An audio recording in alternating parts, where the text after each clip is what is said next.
Cette hache a appartenu à quelqu'un de très irascible. D'un revers comme ceci...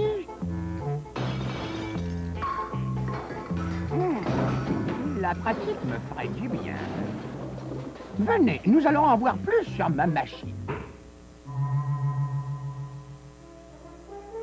Des contrées sauvages de la Scandinavie descendirent les Normands, ou Vikings, marins experts, combattants intrépides, montant d'étranges vaisseaux dont la proue est ornée de têtes de dragons pour effrayer les démons de la mer. Ils explorent les côtes et les fleuves d'Europe, assiégeant les villages, volant le bétail et ramenant des esclaves en captivité. L'un des plus renommés est Éric le Rouge, qui tient son nom de sa barbe flamboyante. Son caractère emporté lui vaut tant de rixes qu'il est banni de Norvège. Il part pour l'Islande avec les siens. Mais presque aussitôt, son mauvais caractère lui occasionne d'autres ennuis. Cette fois, on le condamne à 3 ans d'exil. Éric décide d'explorer les mers vers l'ouest. Après avoir essuyé plusieurs jours de tempête sur l'Atlantique Nord, ils aperçoivent la Terre. Éric décide de s'y établir, pour de bon.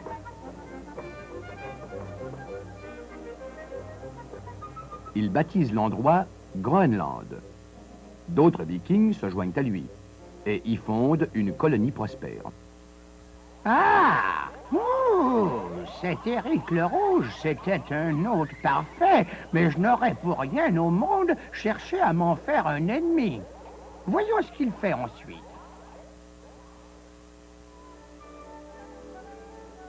Éric élève 3 garçons, dont l'un deviendra aussi célèbre que son père. Tout comme lui, Leif Erikson ne peut rester en place et quitte très jeune son foyer. Au cours d'une traversée entre la Norvège et le Groenland, il rencontre une forte tempête. Son navire est en perdition au milieu de vagues géantes.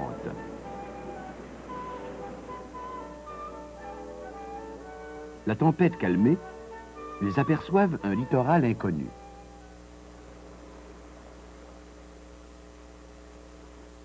Épuisés, les Vikings gagnent la côte pour renouveler leurs réserves de vivres et d'eau. Ils sont émerveillés par la beauté de ce nouveau pays, par l'abondance de la faune et des baies comestibles. Après un repos de quelques jours, ils chargent leur embarcation et s'apprêtent à regagner le Groenland.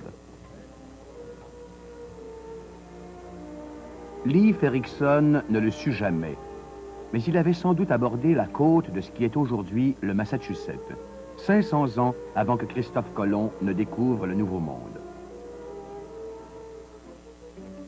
Vous savez, certaines gens pensent que Leif Erikson découvrit l'Amérique, et d'autres prétendent que ce fut plutôt Christophe Colomb. Je l'aurais bien découverte moi-même, mais quand j'y ai pensé, eh bien, j'y étais déjà.